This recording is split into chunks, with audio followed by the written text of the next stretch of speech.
You guys ready to start? Let's do this. Want to get into it? Yas. All right. Welcome to Tales from the Service Industry. My name is Bill. I'm your host. I've got Miss B joining us again. Hey, guys. And we have another new guest. Her name is Liz. She's joining us for the first time. Hi, team. So I don't know if Miss B explained it to you, but usually we try to ask for a little bit of background on our guests, just to kind of give those that are listening kind of an understanding of your field, some of the things that you deal with, kind of where you've been. You don't need to be overly specific, but if you could share a little bit with us. I've been in mostly private clubs for about 9 years and have been at a resort now just over a year. How are you enjoying your foray into hospitality? Oh, it's definitely interesting. It's a different beast for sure. Interesting good or interesting bad? Or? It brings different stuff every day. Both. It keeps you on your toes. That's for sure. But it's always so exciting and always rewarding in the long run. Let's just say that. Really long run. Yes. Day to day might be difficult, but when you're looking back at the month or the year, you always remember the good stuff. And some of the fun bad. Oh, the fun bad, the good stories. The ones you go to a dinner party with. Or vent with your friends about. Those are the best. The ones at the dinner party are not usually the best because they're the ones that you have to edit. True. It's the stories with your friends that are the best. True. Oh, Out at the bar. Oh my God, you're not going to believe what happened. Yep. Well, and Miss B knows this, but for Liz, that's kind of the heart of this podcast is let's share the stories that we share with our friends. That's the fun stuff, right? Yeah. Before we get into that, I did want to say thank you to new listeners. Folks listening from Monroe and Shoreline, Washington, Brea and Newport Beach, California. Wow. Chandler and Phoenix, Arizona, St. George, Utah, Wichita, Kansas, Virginia Beach, Virginia, Washington, D.C. That one was interesting. Nice. Hey, Mr. Prez. Philadelphia, PA, and international. We hit Paris, France, and Cairo, Egypt. Okay. So going global. Thank you for your support and for sharing that with friends, family, whoever might find the podcast interesting. Thank you. Keep up the work. Yeah, keep sharing. Most definitely. So let's get into it. Miss B, do you Miss have B. any good stories from the week? I always start with the a-hole of the week. So I'll start with this weekend because this weekend was a fun one. I'll do the one that I personally interacted with. So this gentleman, this was on Friday. He was staying at a water view suite and he came up to me. So he was due to check out on Friday and he was like, my keys aren't working. And I pulled up his reservation and I was like, oh, it's because you check out today. Were you looking to extend your checkout? And he's like, no, I'm here and I leave Saturday. And I said, no, we have you checking out today. And he's like, well, then you guys made a mistake. And I said, oh, okay. Do you have any confirmation that states that you're supposed to check out Saturday? And of course, he couldn't provide it. Of course. Of course. And he's like, well, I made the reservation on the phone. I made it. Not my wife. I made it. You need to fix your mistake. And I said, oh, well, if you booked the reservation on the phone, I can actually pull the recorded call. And I'll get to the bottom of this right away. You do that and you let me know. Oh, okay. So I go into the back and I when you just have a feeling you're like, this guy's full of shit. You've got the gut feeling. Full of shit. So I go into the back and one of my reservations agents was like, I remember that guy. No. She was like, I remember that guy. This is what he said. She's like, he was going to book it through Saturday, but then he found out the rate from Friday night was too high. So then he said, I'll go ahead and just book till Friday. She's like, I remember that. I did not screw up. I was like, honey, I did not doubt that for a second. So I went and pulled the recorded call. Well, and I'm sure he had an email confirmation. He did. That's funny you say that too. So I went and pulled the recorded call. And of course, on the recorded call, everything that she described is on there. He is indeed checking out Friday because the rate was too high. So I save it, I download it, I email it to him as requested, but I also attach a screenshot of the email confirmation and then a screenshot of the thing that shows the email address it was sent to and that it was opened by him. And it felt so satisfying. And I'm typing out the email and be like, as requested, here is the audio recording of you booking your reservation. Here is your confirmation email. And also here's a receipt showing that you opened it. So I will be needing you to check out today. And I'm going to be charging you if you're later than 1 o'clock. Please let me know if you have any questions. Boom. And I still had a feeling this guy was going to be a problem. But I was leaving. I flew out Friday. So the manager that was coming after me, I CC'd them on all the emails, and I was like, he's going to be a problem. Call security on him. Get him out. And I get a call later. I'm like chilling. I'm at the airport waiting to board my flight. And she's like, oh my God, you're not going to believe what this guy. I'm like, oh, do tell. And she's like, well, he came up to the front desk and then was like, you guys need to compensate me because I'm having to move rooms. And she's like, sir, in the email and he's like, you can't just penalize me because of you caught me saying something. But he flat out said, like, you caught me, but then was demanding he compensate him for having to move. And she's like, yeah, we're not going to do that. You have two options. Option A, you can leave. Or option B, you stay, you pay full price, and I don't hear from you again.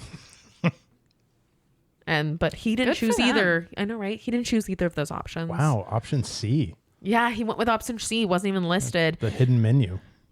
Secret hidden menu. Yeah, that secret menu. It's not always delicious. He chose to stay, be a big pain in the bootay. And if I was there, I would have evicted him like no tomorrow. But my other manager is nicer, but she did not compensate that mother. So what was option C?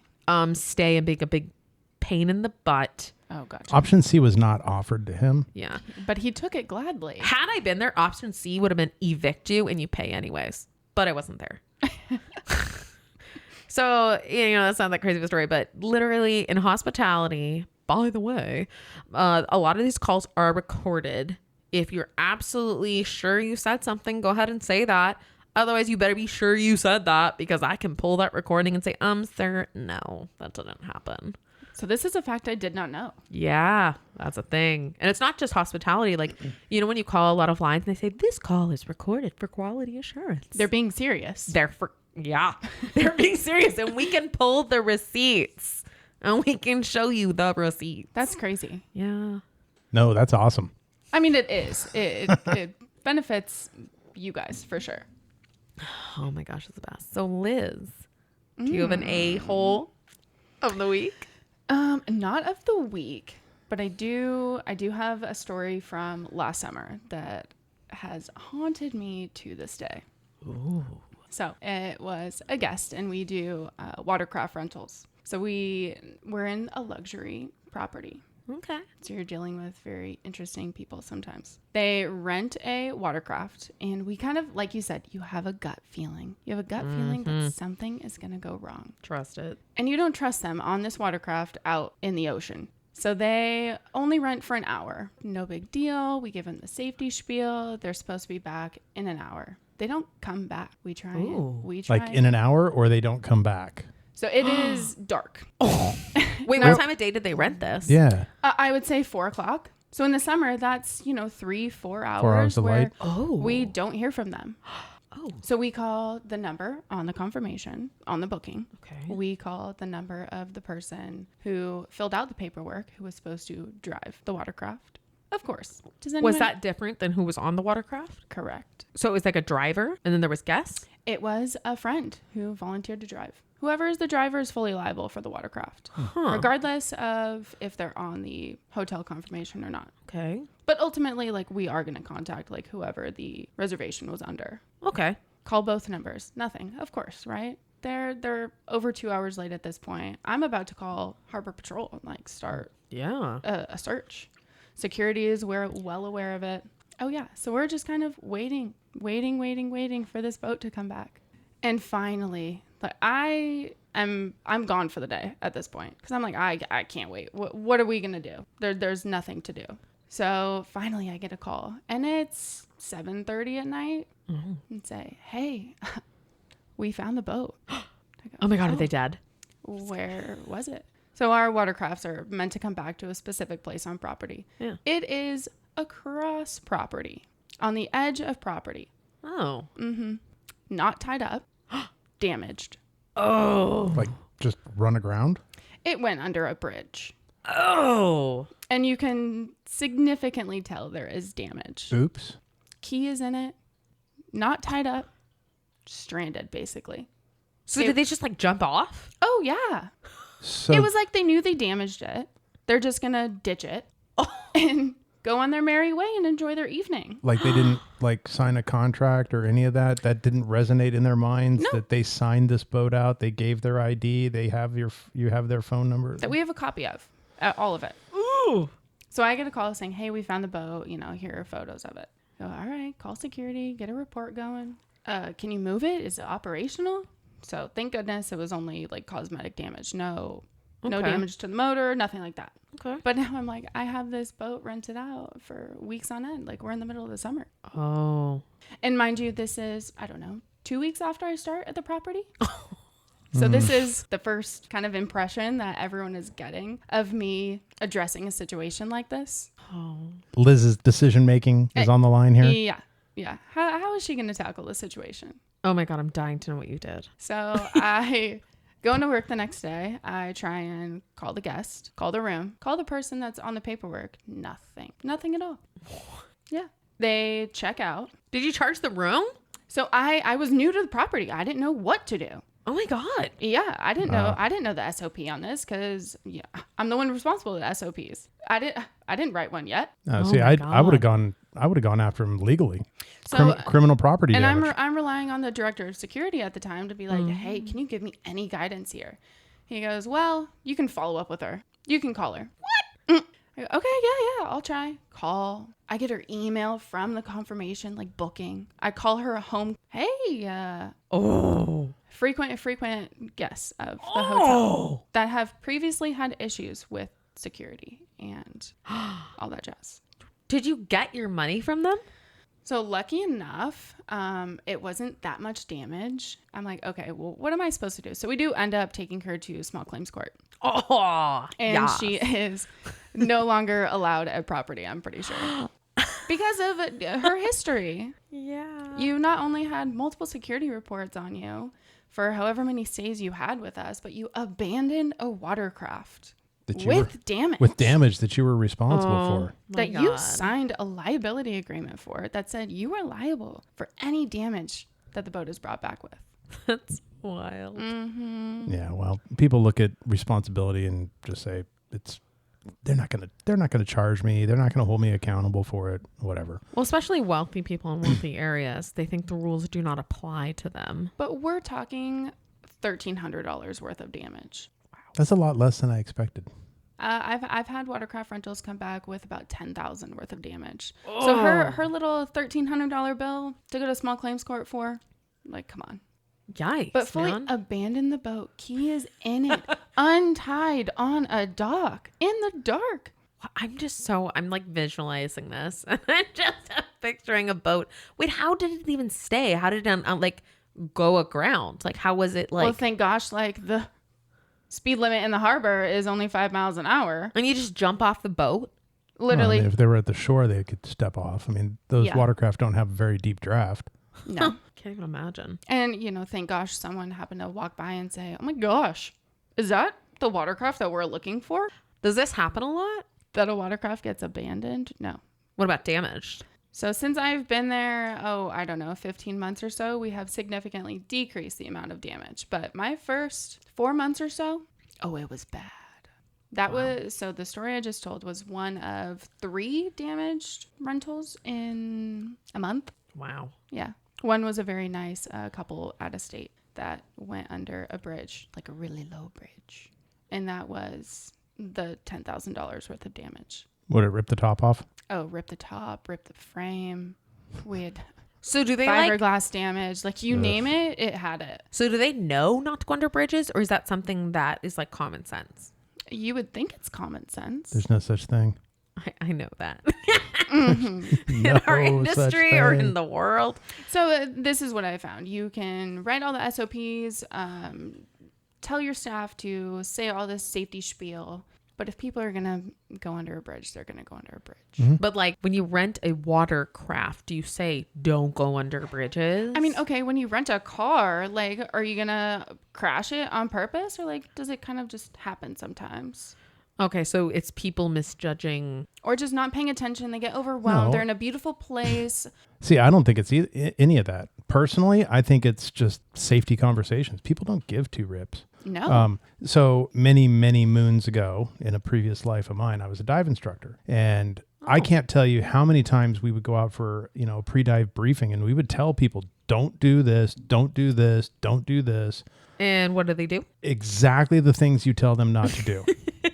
I mean, you prepare them as much as possible, and they just don't listen. Yeah. I mean, just crazy stuff. So there was this one dive that we did. About 110 feet was the maximum depth. The surface had a lot of swell action going on.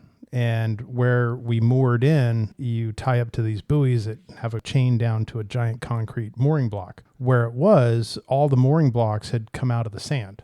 So they were just basically this giant 10 foot by 10 foot by 6 foot-ish concrete block. Oh. Now, the wave action was big enough that we were telling everybody before we even got in the water, do not get near the mooring blocks, period. Like, stay away from them. Don't get near them. Don't hold on to the chain. None of that. Why? Well, the swell action that we had was probably good 5 to 6 foot swells. So on the surface, like, people on the boats getting out there were seasick and throwing up and whatnot. Oh, no. As soon as you get underwater and you get down a fair depth, you get away from that surface action. But the problem is that you've got a boat tied to a chain connected to this giant block. So when the boat lifts, guess what happens? Everything else lifts. Everything else lifts. Physics, right? So these big concrete blocks were lifting off the bottom by a foot or two, which if you're such a safety hazard. Yeah, if your foot, a fin, whatever was to get under that block when it thumps down, you're not getting out from under a 10 by 10 by 6 foot concrete block, right? So we're given the safety briefing explaining everything to do and everything not to do, and it happened to be the final dive for this woman on the boat. So she had the good fortune to have two instructors with her. And so we dropped to the bottom. We're doing our skills. We moved out deeper to where these mooring blocks were because we did the skills in shallower water. And what does she do? She immediately gets next to one of these concrete blocks. Oh my God. What does she want to do? Just touch it? I don't. So close. Honestly, I have no idea. Touch the butt. I have no idea what her intention was. So, I mean, we had dropped in the water. We did our skills at about 35 feet. We went down to 105 or so. She gets near this block, and my co-instructor that I was with obviously grabs her and pulls her away from it, looks at me, looks at his watch, and we had hit the bare minimum. I think we were at 21 minutes, which you have to have a certain amount of time for the dive to count towards the certification. And if I remember correctly, it's 20 minutes is your minimum dive time. We hit 21. He looks at me, he says 21. We grabbed her, we start to go. Let's go. We were done. Wow. Yeah. Unfortunately, I had to do a 110 foot ascent from the bottom because we were done. We had to get this woman out of the water. Well, don't you have to wait? Yeah. So so at 15 feet, you have to do a safety stop for a couple of minutes. It's not a big deal. But to like equilibrium. Well, it actually has to do with mixed gas in your blood. Am I dumb right now? Wait, didn't you nearly die in like one of these situations? Yeah. Do I remember that correctly? I've nearly drowned 3 times. Fork. What? Yeah. Fork and shirt balls. One was a free diving thing where I went too deep, stayed too long, and almost drowned on the way up. One was an entrapment. I got stuck under a ledge. I got silted out. We were going through this canyon, and the folks in front of me were taking bigger fin strokes than they probably should have, and kind of silted me out, and I couldn't see very well, and I wasn't going exactly where I should have been. I got off to the side a little bit, and I heard a clank. That was my tank hitting the coral above me. Oh, no. Yeah, and then I tried to back out, and my gear was caught. My straps were caught. Oh, God. Yeah, so that was a little stressful. Just a little. Well, no, Just that was a little stressful. But what made me panic was that my dive partners came back around behind me and tried to pull me out. But I had already started taking off my gear because I was gonna basically just get myself out of the situation. Okay. And as I'm just barely able to get my fingers in, I unclick my straps and I'm starting to wiggle out of my BC, and I feel my leg yank. Oh, I would freak. Why is that bad? Just someone pulling your leg? You're in the ocean under water. Yeah, and your leg gets pulled. I'm in 40 feet of water, right? It's like who's pulling on my leg? Oh, you think it's like a shark or something? I didn't know what it was. Shark grew hands. But and then here's the worst part is that when the guy that grabbed my fin pulled it, he only pulled it once. So it was like oh, it was startling. It startled me, and then there was no follow up, and I'm like, God. What the hell was that? So I ended up wiggling out of my gear, and I kind of side slipped out of the thing and got my gear back on. But are you like half conscious at this point? No, totally conscious. Yeah, it was an entrapment thing. It wasn't like a near drowning thing at that point. Okay. What else? Oh, I had an equipment failure where my pressure gauge cracked off of the hose. Like it split at the coupling. Yeah, so I lost all the air out of my tank in a matter of just a couple minutes. And how far down were you? That was shallow. That was 45 feet or so. Oh, just 45 feet. Just 45 feet. Well, no big deal. Okay. I'm not going to go into the physiology and the physics of expanding air, but even at 45 feet, if you have no air and you're making an ascent, you never feel like you're going to run out of air because the air keeps expanding in your lungs. Oh my God. So what we're saying? That's deep. 45 feet is nothing. But see, that sounds really deep to me. But I come from like an aquatic athletic background, and like pools, I'm good.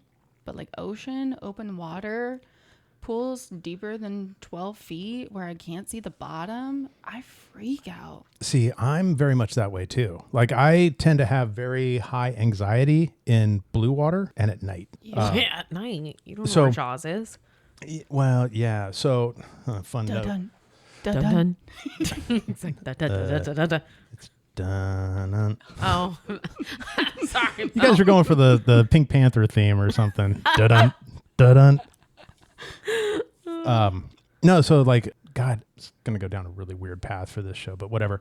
A normal scuba tank, I would normally get anywhere between 70 and 90 minutes off of it. Like if everything is just calm and I'm cruising along and not working with students, just diving for fun. We did a night dive that I had to do to finish a certification level. Okay. Horrific experience.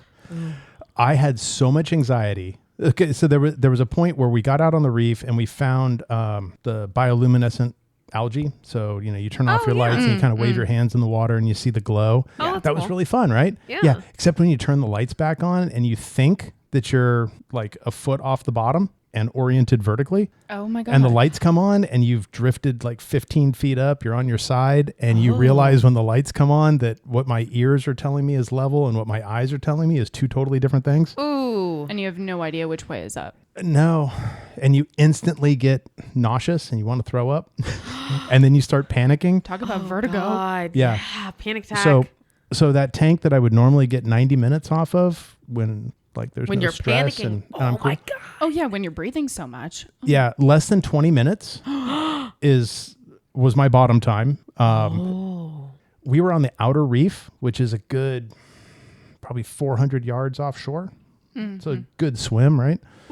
So everybody else has plenty of air. I'm the only a-hole that doesn't have air. So guess what I get to do? You get to go up and swim. I get to surface at night and kick back With on the all your surface gear. with all my gear. No. That's no joke. 1,200 feet back to shore at night. 400 yards is With no Jaws joke. chasing you. Well, in my brain. In your brain, yeah. Absolutely. Oh, how I cannot With imagine. all that gear though. I mean, yeah, fins will help you, but not by much. Well, then like the technique for getting out at night is different too. So it's ideal that you have somebody on the beach with 2 lanterns. And they don't have to hold them, but you station them on the beach in line at different heights. Okay. So when you're out in the ocean, you know your approach when you can line the 2 up and all you see is like the 2 lanterns stacked. Right. And then you swim straight for that. So when I popped up, I was on the outer reef, but I have to get around the inner reef first. So when I popped up and I looked at the shore, I'm looking not directly behind me. I'm looking off kind of like the 8 o'clock direction, if you will. And the lanterns are in totally different alignment. So I have to swim like way out into more open water to line them up to be able to swim back in. With all of your gear. Yeah. I drowned. And like when you're fully geared up Straight like up. that, you have to kick on your back. You don't go face down because you can't. So you're Oh, swimming. The tank's on your back. That's got to be heavy. You have to go on your Yeah. back. So you fill up your jacket. like my technique, I would fill my jacket, I would cross my arms, and I would just start to kick and kick and kick and try not to think about what is below you. Oh, God. And hope you're going in the right direction. Yeah. So I'm that person in a pool. If I swim in a pool and it's nighttime, I start to get panicky that there's something underneath me. And that's a freaking pool. Yeah. And I you can't know there's imagine nothing the- in it. I know. And you, in your mind, you're like, I know there's nothing in this pool. There's no shark. There's no this. But in the ocean. Oh, Yeah. the ocean, I freak out. Oh, my God. Oh, God. So the shop that I worked at was a small mom and pop shop. And there was only the owner was an instructor. One of the guys that worked there, like the counter was an instructor. There was a primary instructor, and then I would fill in periodically. I remember going out on a dive with them once. We took the boat, and there was this guy that was on the boat that kept bragging about the fact that he was a master scuba diver. Ooh. Sounds fancy. Okay. And to say that you're a master scuba diver is not, it's not like there's no merit to it, because you've gone through your basic, your advanced open water. You've done a bunch of specialties. You've done some stuff, but you're not a pro. If you're a dive master, if you're an instructor, if you're, whatever, those are pro level. So we're out on the boat with this guy, and God, he said something to the primary instructor, this guy named Warren. He said something about, I've got 50 dives or something like that. And Warren looks at him and he says, this month? Oh, Yeah. that'll So put you in your place. it didn't with this guy. This guy, God. it didn't even register. I don't know if you know much about scuba, but there's different gases that you can dive on. Like nitrox is for shallow water diving. Okay. Warren was in the water so much that for the most part, he only dove on nitrox. Nitrogen becomes a built up gas and it causes problems. So he would always dive on nitrox. This guy that we're out with, we do the dives. He doesn't listen to the safety briefings. He doesn't listen to anything that we are sharing with him in advance, right? Of course. We do the dives. It is a nightmare the entire time. We get back to the harbor from the second dive and we're washing gear. Now, do you scuba dive? No. Okay. Can you tell? A little bit. So when you're washing gear, there's a very structured way that you wash your stuff. Okay. The very first thing you wash, your regulators. And as the instructor working the boat and I'm having to wash gear, I'm always washing my regulator first. Okay? 100%. The reason for this is that the last thing that you wash is the wetsuits. Okay. Okay. Nobody admits it. Everybody does it. People pee in their wetsuits. Oh, it's warm. Okay. That is why the wetsuits are always washed last. That makes sense. So, you start off with a nice clean bucket of water. You do your regulators. You do your mask. You do your snorkels. You do all the incidental stuff. You do the booties. You do the wetsuits. And by the time you're done, it looks like... What does the water look like? Chicken stock. It looks like chicken Yum. soup. Gross. So this guy who's been a punk ass the entire time we've been on the boat, as we're finishing up everything and we've already washed his gear, he walks up, he says to the other instructor, he goes, "You need to wash my gear better." Oh, excuse Oh. me. And Warren looks at him, he goes, "I'm sorry." He goes, "I didn't see you wash my regulator. I want to see you wash my reg." Okay, yeah, we'll wash Oh, it now we after will. the wetsuits. So Warren looks at me and We goes, absolutely will. Warren looks at me and goes, "Sir, I am so sorry." Grabs his regulator, dunk, dunk, dunk, dunk, dunk, dunk, dunk, In the chicken stock. in the chicken stock. Good half dozen rinsings, right? Oh, that's what a lot of guests need, That just gave me honestly. the chills. That's so gross. So nasty. A lot of our guests need a few dogs. Have their regulator dunks. rinsed in the chicken stock. Yes. Yeah. Is that going to be the God. catchphrase now? I know. Ew, let's not. Dunk them in the chicken stock. Let's not and say we did. I know, right? Oh my God. So I guess on that, do you have a worst guest or whatever you call them in your industry that would top that? Oh, man. Honestly don't know if I can top that, but I do have a good one from recently. Okay. And it had to do with paddleboards and kayaks. Yeah. So a guest comes, wants to rent however many paddleboards and kayaks. I'm like, okay, cool. They radio us to set them up. My team is so generous. They don't really follow what the radio says. Say it's 2 kayaks, 2 paddleboards. They'll just set up whatever the guest wants. Okay. And, I should have started this, but we got a call that said, "Hey, just a heads up. These guests might give you a headache, so just a heads up." Again, gut feeling. Yeah. You always have that gut feeling. I'm like, all right.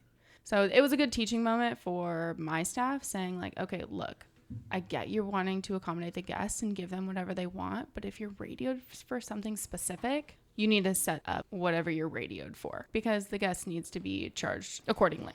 So if we're giving them extra equipment, you need to communicate that. Yeah. So it's a large family, like 2 sets of families, like probably 5 adults, like 7 kids. It's a lot. The parents let the kids go out first on whatever paddleboards and kayaks. And then they decide, well, let's go to the bar. Let's go get a drink. With the kids on the water? Kids are on the water. Oh. Well, they have life jackets. They only have the equipment for an hour, right? It's calm. It's calm. The water's calm. Not really worried. And they're older kids. I was going to say, how old are they? The young ones doubled up on the equipment. So if, like, say an 8-year-old was with hypothetically a 14-year-old. Okay. So that was kind of the combination of kids on equipment. But of course the parents decide to go get a cocktail. We want a cocktail, and then we'll go out. So it's like 20 minutes. And the parents finally go out on their perspective paddleboards and kayaks. And we're like, all right, cool. Like, have a great time. And then I give the coaching moment to the team. All right, if they want more equipment, you need to communicate, because we need to charge them accordingly. Yeah. Very manager mindset. I'm always thinking about my revenue, but in the back of my head, right? And hour goes by, and it's a weekend. It's a Saturday or Sunday. I can't remember. Hour goes by. The parents come back. No kids? No kids. Oh, Jaws. Parents come back and they go, hey, have the kids come back? And we're like, no. You didn't see him out there? Dun, dun. They go, Dun, dun. No, we didn't see him. All right, well, I'm sure they're just out having a great time. Why don't you just hang out and wait for him? Oh, okay. What else are we supposed to do? They're on the water in swimsuits. Like, there's no way to find them. Oh, God. Right. So then, of course, the alcohol kicks in. The parents start freaking out. Mind you, it's been close to an hour and a half at this point with no sign of the kids. So, of course, parents are freaking out. Get security involved, call Harbor Patrol, have them start looking for kids on paddleboards and kayaks that are just out stranded. And I kid you not, another like 20, 30 minutes goes by. And I'm there just trying to calm these parents down as much as possible. And mind you, their stay has not been great so far. So they have plenty to complain about. Don't they always? They always do. So I'm trying to calm them down. They want to talk to a manager about an employee that treated them incorrectly. Meanwhile, your kids could be drowning, and you want to complain to the manager about an employee. Okay, sorry. Go on. Literally. So they asked for a specific employee's manager, and I go, unfortunately, they're not here today. Is there anything I can assist you with? You know? Trying to put fires out. That's all we do in this industry is put fires out. Your kids are out there. Your kids are literally, like, you called Harbor Patrol to look for your children, and you want to complain. Oh my God, I can't even. So I'm like, all right, well, they want a cocktail. Can I offer you a cocktail while you wait? So they get drunker. God. They take the cocktail. Of course they cook the cocktail. And then security radio says, hey, I have these kids like down here on the edge of property, like on paddleboards. Like, are you missing any equipment? I'm like, oh my gosh, I think we found your kids. So security tells them like, yo, you need to get back. Like right now, your parents are very worried. We have so many people looking for you. It takes them another like 20 minutes. So they had rented the equipment for an hour, right? Oh, and it's been a solid like over two and a half hours at this point. Yeah. So finally the kids get back, and I'm there like waiting, making sure they're okay, making sure they're safe, making sure they're not hurt or anything. Kids get back and I say, hey, was everything okay? I go, oh yeah, it was great. We went to, they give me a landmark that is very, very far away. And I go, you went all the way there and back? Like, are you exhausted? Because you shouldn't have gone that far. Oh my God. So finally, the family is reunited. And all the parents want to do is just get out of there. They want to go back to their room. They want to freshen up for their dinner reservation. I thought you were about to say they want to go back to the bar. Well, I made a joke with them. I said, well, what are your plans for the rest of your stay? Oh, well, we're definitely going to dinner. I said, all right, well, have a glass of wine for me. And she goes, girl, I'm having tequila because I need it after today. Oh my God. So yeah, gut feeling. Yeah, but like stuff like that, I have a really hard time with people that demand compensation for situations like that. It's like you had the opportunity to have a chaperone with your kids, and you chose to go to the bar. Mm-hmm. So how is this my problem? Yeah. Yep. But a lot of times in the industry, you know, they just want to be heard. They just want to be listened to. So that was... Which is fine, but why does everything have to have compensation attached to it? Seriously. I still vividly remember my platinums.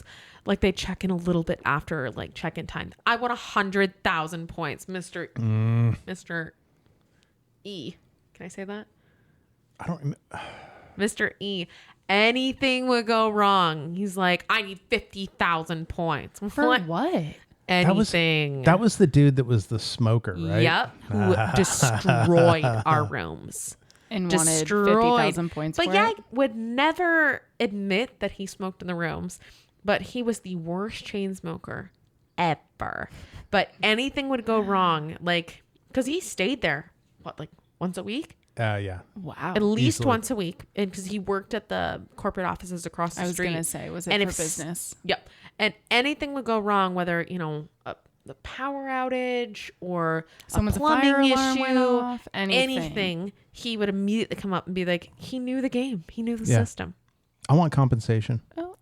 When I checked in, the agent didn't address my level, so you need to compensate me. Anything. He knew the game.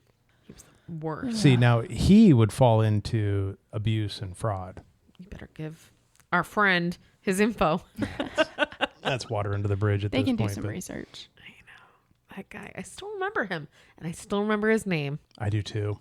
I will never forget his name. He would chain smoke in the room and completely damage rooms. Smoke. So I don't know if he was chain smoking in the rooms though. I think what it was. No. Hear me out. You can't make a room smell that bad if you're not smoking inside the room. He would keep the balcony door open, but I know you remember how drunk he used to get. He was a belligerent drunk. He would go through ridiculous amounts of alcohol. When you're that fucking wasted, if you're smoking out on the balcony, I'm sure he went into that room and then was smoking. Fair enough.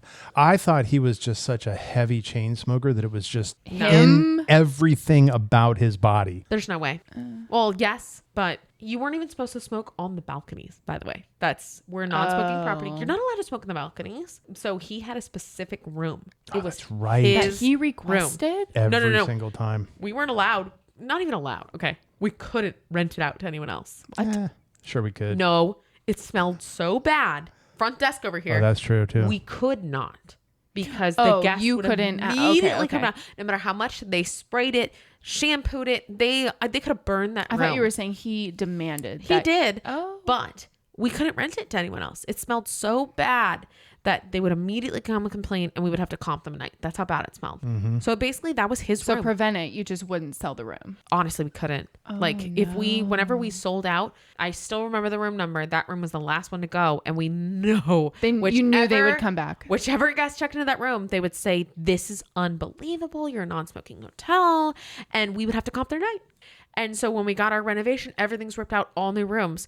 Do you remember the GM at the time was like, we have to tell him no smoke in this room. I'm going to talk to him. We're like, yeah, you do that. Yeah, he's going to listen real good. Crazy alcoholic, chain smoker.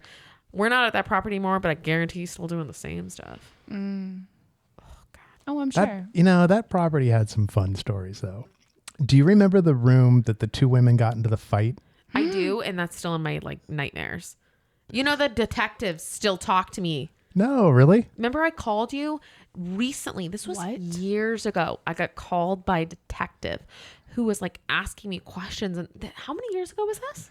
It had to have been, it was either 2017 or 2018. The detective called you to talk about that incident. Yes. And I ended up calling Bill. Oh, wait, am I allowed to say that? That you called me? Okay. Yes. Yeah. I ended up calling my friend over here and it was like, do you remember this? That's right. And he remembered it distinctively, but they called me because she is suing that other girl. Yeah. So basically what happened was these two women got drunk and then got into a fight in the room. A physical fight. Okay. A lot of blood. The woman that started it got schooled. Oh. She was taken to school. Oh boy. From what I remember from the police reports and the amount of blood in the room, the other woman clocked her with a champagne bottle. Like just domed her, took her out. I'm speechless right now. It's crazy. The amount of blood in the carpet, I can't even tell you. I used everything from regular carpet shampoo to stuff that was specifically formulated to take blood out of carpet. Wouldn't take it out. Had to recarpet the room. Tried everything. And whenever they shampooed it, it would just keep coming up. Yeah, it would just wick. Okay, but did we have to call 911? Oh, of course. The police were there. Paramedics. Whole thing. Go to the hospital, stitches. Well, that's all the good stuff. We're just talking about the aftermath part. Oh, man. I'm here like concerned for her safety. Yeah, she's fine. She's suing. Taken out with a champagne bottle. But yeah, that detective has still talked to me since then. I'm like, I don't even remember what I had for lunch last week, let alone like you literally don't. No, I don't. I can't tell you what I had for lunch last week. Even and yesterday. let alone I had to call my friend right here, Steven. I'm like, do you remember this? He's like, oh yeah, and he gives me all these details. I'm like, oh, I do remember that. Vaguely. That's not even my worst blood story. I don't want to like get too like scary into it. Please go. Oh, that's what we're here for. By the way, I have a lot of trauma from my industry and things I've been through, and I will never forget this. It was my first big property, one of those big box hotels. Gotcha. In the southern part of the state. And so I was learning how to deal with big hotels because I come from like a smaller property, and I was being trained by the director of safety and security how to respond. So I know a lot of this now, but I was learning how to respond to emergency incidences and this and that. And fun fact to any listeners out there, one of the worst holidays is actually Super Bowl for hotels. Oh, 100%. Super Bowl. So I'm working down at the front desk in the MOD in the evening on Super Bowl Sunday. And we get a call from a room that was like the room next to me. They're screaming, they're fighting, and someone needs to come up right away. And so I immediately respond, and the protocol is, you radio security, and thank God the director of security was working that evening. The two of us respond to the room, and we're listening outside the room, and we hear yelling and arguing. And the protocol is that you immediately call the police in any of those instances, because domestic situations are the ones that most commonly escalate to violence and murder. Most of the time when there is a murder, it's a domestic issue. So you immediately call the police. And I was like, well, why don't we just knock and tell them to calm down? But he's like, no. And he explained the protocol and how it works. We're like, okay. So we call 911. And then while we're waiting for 911, we start hearing physical altercations. And I'm standing outside the door, and I'm just looking at him like, we have to do something. Like, what do we do? What do we do? We have to do something. And he's like, we can't do anything. And we're listening outside of this room, and I'm hearing this woman crying and being, brutalized and being told we can't do anything. And I was very new in my career. I was a supervisor at the time, and I was just like traumatized that I couldn't step in. But he explained, he's like, these situations often escalate. There could be a weapon. She could be hurt. You could be hurt. You don't want to put yourself in harm's way. Yeah. And well, I mean, you're going into the situation calm. Yeah. The person that's involved in the situation is clearly angry and is already violent. So, putting yourself into that situation, it's going to be bad. Yeah. But, to your point, the protocol says one thing. Yeah. I'm like you. I don't know if I could have or would have not done something to break that up. See, if I had not had someone else senior there in charge, I was a supervisor, I was young in my career. You'd 100% at least knocked on the door. Exactly. I was like, why can't we just knock? Why can't we break it up? And he was very by the book. He's a former police officer, sheriff's department, like all that. And he's like, this is the protocol. Make your presence known. Like, hey, I'm here. We hear this. I said that. And, I was told one direction. I had to sit there and take it. Yeah. And the police, he did call and he said, to hurry it along, which to me, it felt like ages. So we're waiting for the police to arrive, and the guy exits the room and takes off down the hallway. The police aren't there yet. The guy takes off down the hallway. And you just have to stand there and watch him go? I'm shocked. My hands are up. My director of security chases after him. Okay. And he leaves. And my immediate is like, I need to make sure this person in the room is okay. Wait, so he wouldn't knock to break up the fight, but then he'll chase after the guy. Yeah. Yeah. Logic. Yeah. So he chases after the guy, don't know what happened. Apparently the police happened to be arriving on scene. So when the police arrive on scene, they wait for backup. So the police are just down there chilling because there's only one squad car there. They were waiting for additional response. Yeah. So they were able to intercept. So the guy runs away. I immediately, I'm like, the girl who's in the room, and I immediately enter the room. She is kind of like similar to our situation. She's just on the floor in the middle of the pool of blood, just covered in blood, and she's crying. And I immediately like wrapped my arms around her. I was not professional whatsoever.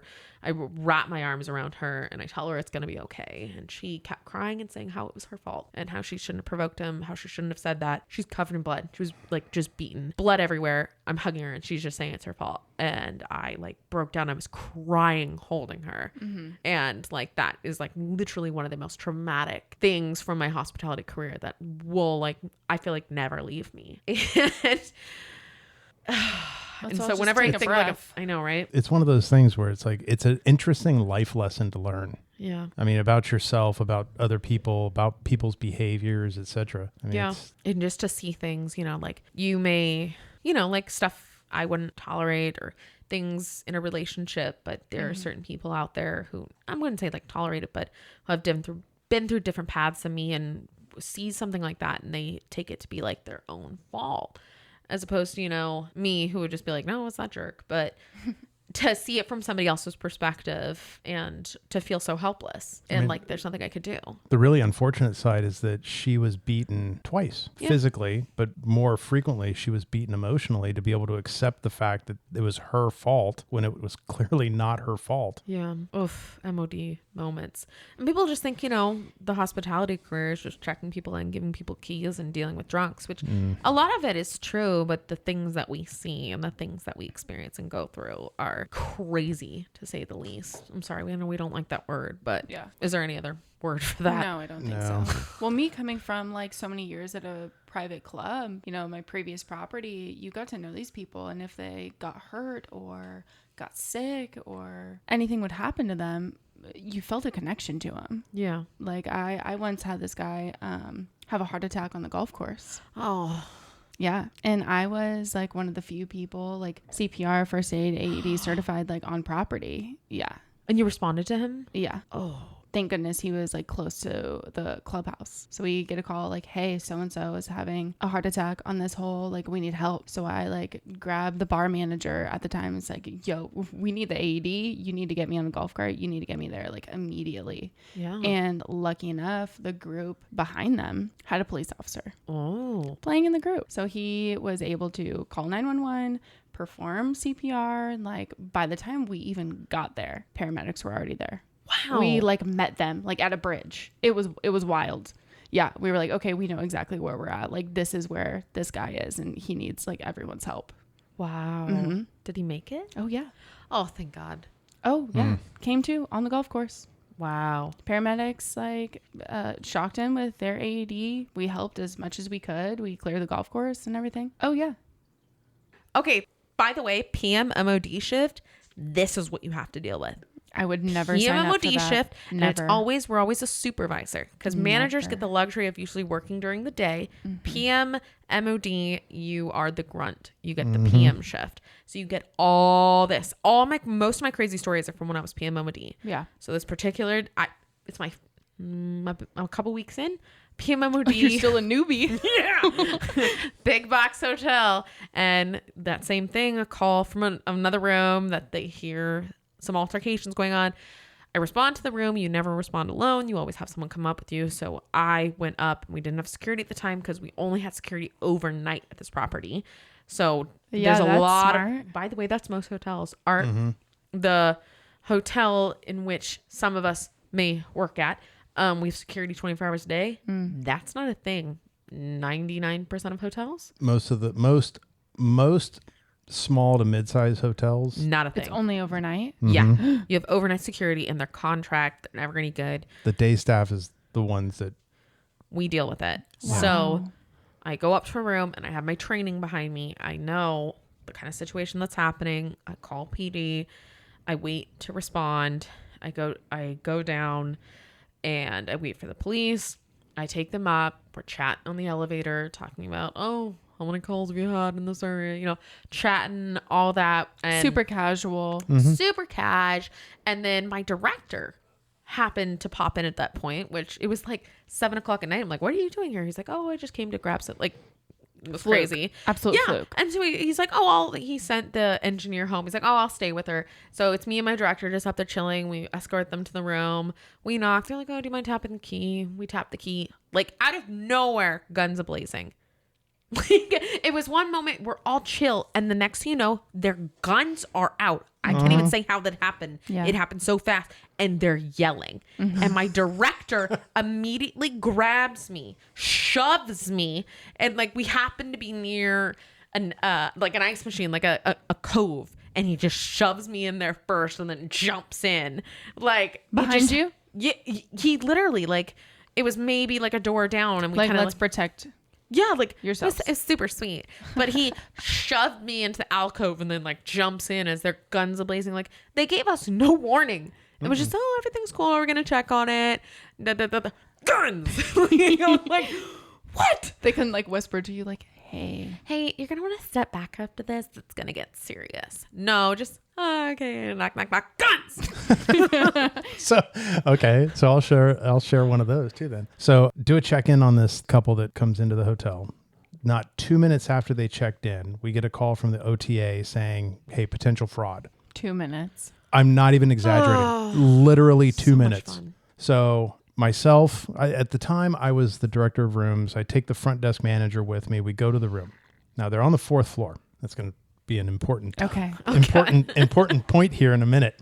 We go up to the 4th floor. We knock on the door. This guy comes to the door, and I explain to him, hey, there's a problem with the credit card. We need to have you come out and have a conversation with us. And the guy says, oh, well, it wasn't my credit card. Let me get my girlfriend for you. So he goes back in the room. She comes to the door. Now, every time they're interacting with us at the door, they're barely opening the door. Like you can see the one person, right? So now I've seen the guy, his girlfriend comes to the door. We're talking to her. Their conversation about why the credit card is not going through is completely sketchy. We know that it's stolen. We're trying to get a feel for the situation while I'm waiting for the resort services cop to show up. Okay. Now I've already sent him a message where, hey, we're on the 4th floor. We're at this room. Need you to come up. So as we're talking to her, he shows up. She gives some BS story, supposed to go back to, talk to the boyfriend kind of a thing. She disappears back into the room. He comes back and then he can't answer the questions. So then this third girl comes to the door. How many people are there? Well, so that's interesting because when we first saw them at the front desk, there was only the 2. Of course. Okay. When we were at the room, now we see 3. But now my resort services cop is standing there talking to them. I'm on his left. Front desk manager's on his right. The girl that was at the door said something, and then as she kind of turned, the door opened a little bit further, and I see a head in the bedroom duck. And I remember saying to him, 4th person. The gun came out so smooth and so quick. He's standing between me and the front desk manager, but I'm standing at like a right angle to him, like 90 degrees to him. So I'm like squared off looking kind of like how we're sitting. Yeah. So gun comes out this way. I see the gun in the cop's hand. And the person's reaction. My front desk manager is across from him. His eyes go like the size of dinner plates. It's just like, oh fuck, my God. Right? That's my eyes right now. So at this point, gun comes out and he's demanding to see everybody in the room. Yeah. And the 3 people that we've initially seen have come forward. The 4th person hasn't. It was a guy. Okay. The person who ducked. Yes. Mm-hmm. Now, on my hotel radio, I am now hearing calls that there's someone on a ledge. What the? Of the room on the 4th floor? On the 4th floor. So this guy that... Broken leg, broken knee.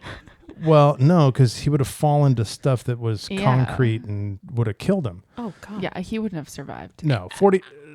I was thinking of a cat. Can't they like go... You think they have 9 lives? No, there's like a certain number of stories. If a cat jumps, they live. Yeah, but he's not a cat. Okay, so he's dies. A human. And he only has 1 life. Okay.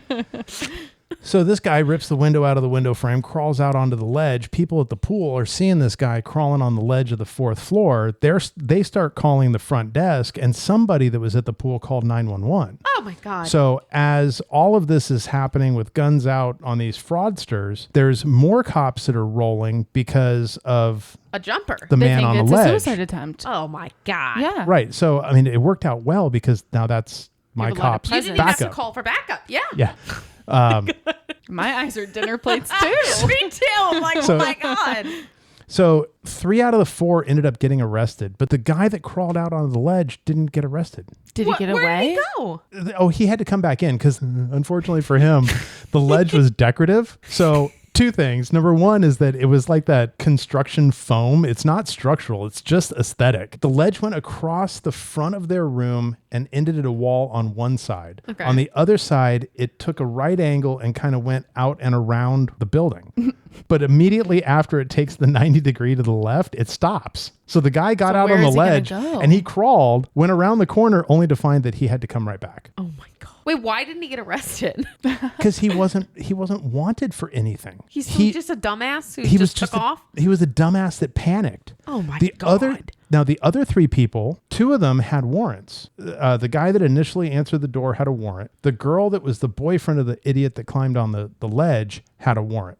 The guy that answered the door, his girlfriend didn't have a warrant, but she got arrested. There was something about paraphernalia in her stuff, and they just were going to take her to jail. But this is where it went really bad for her, is that the cops even asked her while I was there, do you have anything on you that you should not take to jail? Because if you do, then that becomes a felony enhancement, right? No, I don't. She says no.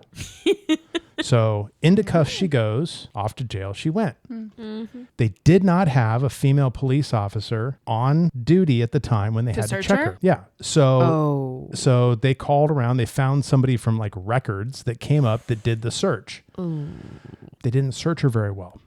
Yeah, apparently not. She goes to the jail. Now, gosh, where is this going? I know. Well, it goes into felonies for her because when they make her change out of her civilian clothes into jail clothes, a packet of crystal meth that was hidden in her bra falls out. Oh, okay. Seriously? Like someone even from records couldn't find that? Apparently not. So now she's in your bra. Like, come on. You lift it. When you go to a concert, you lift your bra. Yeah. Well, so now she's got the charge for taking meth into a prison or into a jail. So that's an enhancement. That. She did. Wait. It gets worse. Okay. Because now, since she's brought contraband into the jail, what has to happen? I don't know jail stuff. Full search. Oh. Yeah. Cavity. Yeah. Yeah. Unfortunately, she was using her prison purse as well. And there was stuff up there? She had 2 syringes that were loaded with heroin. Holy forking shirt balls. Yeah. How do you put that up there? Oh my God. Well, I mean, they've got caps on the needle and the plunger, but you still don't just... Okay, folks, me and Ms. B are both cringing here in our seats. Okay, just like, what? So she ended up doing... time. Butt stuff. No, 1 purse forward from butt stuff. Oh. I was thinking... Wrong purse. You were thinking a little squat and cough? I mean, I don't know drug smuggling stuff, but I thought you put it up the back, not the front. No, up the front. Oh, God. Mm-hmm. Yeah. Yikes. 2 syringes. Well, speaking of taking stuff up the front, Liz, any fun stuff like that on your boats? Oh, inappropriate things? Yeah. People shoving where it shouldn't be, or? Yes. There have been multiple times like people admit to being intimate on your watercraft. Yeah. Yeek. Yeah. Gross. Were they testing out the theory that it's not the size of the boat, it's the motion on the ocean? No, I really think like it's on people's bucket list. Like Mile High Club? Like, yeah, like where can I get freaky? Where, like, what would be an interesting story for me to tell? You can see everything. Like, you're not hiding from anyone. So it's not one of those watercrafts which has like a private room downstairs. There's no bed. There's no restroom. It's fully open. You know, it's not a large vessel. It's a bench with a sunshade. Essentially, yes. And people do it on that? Yeah, they have fully like admitted to staff members that like, hey, sorry, bud, sorry about the mess. Oh my God. Here's a tip. They leave a mess? They leave a mess. Do they try to like blame it on the seagulls or something? Oh no, they fully admit it. Oh my fully God. Admit it. They better tip well. We actually have like consistent renters that will do it. And you guys still rent to them? Well, the staff will take the tip. So does she. More than that.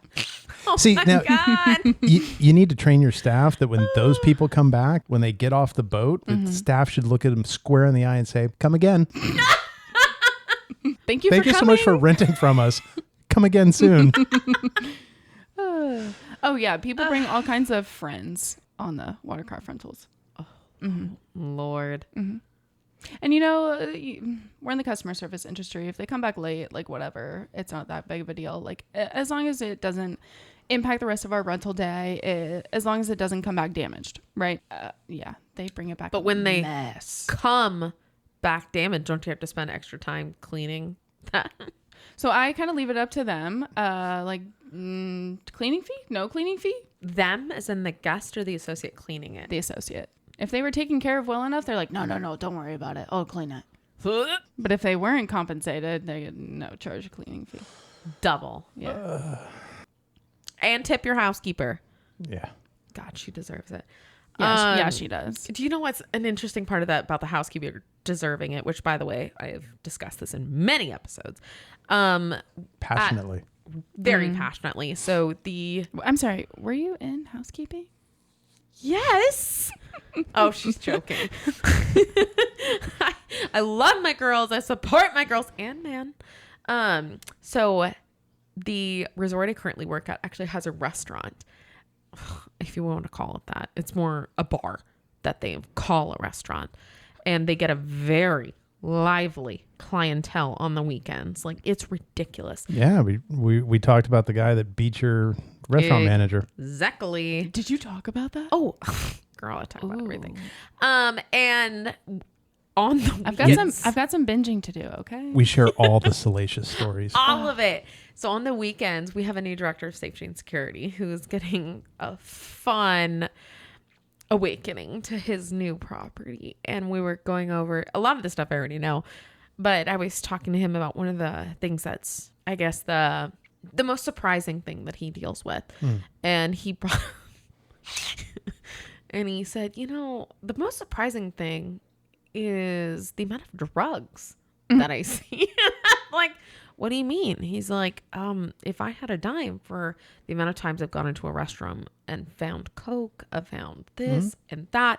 And by the way, this is not a Motel 6. This isn't some kind of dinky, rinky-dink little place. Like, this is a nice resort Luxury on the water property. in a nice town. And rich people love their coke and they love do. to do it in bathrooms. And the amount of times, like, we have security sweeping the bathrooms and just find coke on the...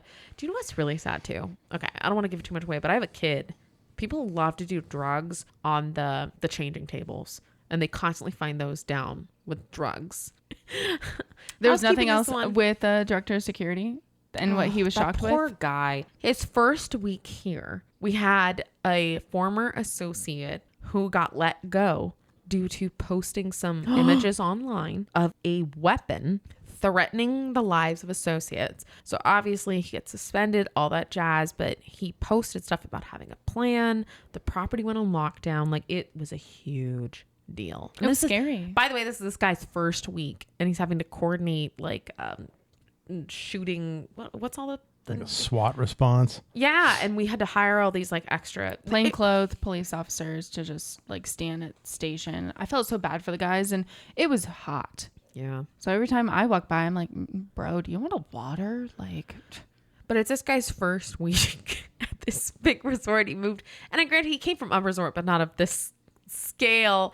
And he's having to deal with disgruntled employees that are posting direct threats and guns, and everyone is like basically in lockdown, but having to operate. And it was just like, you could just look on his face, and he's like, what the hell did I get into? Oh, in that same week, no, it was the week. This was his second week, I think. His second day was the dead body I talked about in a previous episode. Oh, yeah. Oh. So this guy's being put through the ringer. Wow. 2 days in for that. And trial by 2 weeks fire. in for the other. Yes, exactly. So I see this guy in the lobby. I'm like, how are you doing? I'm hanging in there. But he said something We different. should get him on the show. Honest to God. we should. I'm sure I'll he'd ask be him. down. I'll ask him. He's probably just trying to stay afloat right now. Oh. Aren't we all? Yeah. You know, it's the best. I had this night out at associate who I still remember and love to this day. And this guy, so he was the night audit. So he comes in after me. So I'm at the desk dealing with this guest, delivering him, I can't remember what it was, some kind of bad news, giving him the options that I had. And he's like, I want to speak to your manager. I'm like, sir, I'm the director. I'm the highest level you're going to be speaking with. So these are the options that we have. And I lay out the options. And you always take option A. Always. Just do it. Take option A. But so I'm giving him the options that he has to choose from. And my night audit comes in because he just comes onto a shift, right? He is a gentleman. He comes right on. He's not old, but older than me. Because again, young female in leadership, older than me. He comes onto a shift and he immediately looks to him and he's like, oh, there's your boss. And basically he says, oh, and there's your manager. And then he goes to talk to him, and my night audit, just as cool as a cucumber, sits there, nods and listens to him. And he's like, and then he lets him finish. But like fresh to his shift, has no idea what he's walking into. No, he was such a great guy. He pretended like he did. And he sat there, he nodded and looked compassionately and listened, kind of like standing behind me. And he goes, oh yeah. Well, unfortunately, you're going to have to talk to my manager about that, and points to me. And the guy's eyes go back to me and I smile and be like, again, so what I was saying. He just played it so perfectly. It's just like, go copulate yourself. Manager here, this is what we're doing. And now guess what? Those options have changed. See, that's the key. When they pull that kind of shenanigans, that's when they go back to you and you say, you know what? Option A is no longer what was previously shared. Now it's option B, and guess what? Secret option C. Get out. It's just becomes GTFO. Yeah, it just becomes option B is the only one you have now. And it's time for you to leave. Well, on that depressing note, how about we wrap this here? Probably a good idea. Yeah. All right. Well, Miss B, always a pleasure. Love the story time and just hanging out with you. Liz, pleasure to have you on. Nice to meet you. Nice to meet you as well. You're welcome to come back at any time. Yay. I would love that. Join us again in a couple weeks when we have yet another new episode. Thank you for listening, and we'll talk to you soon.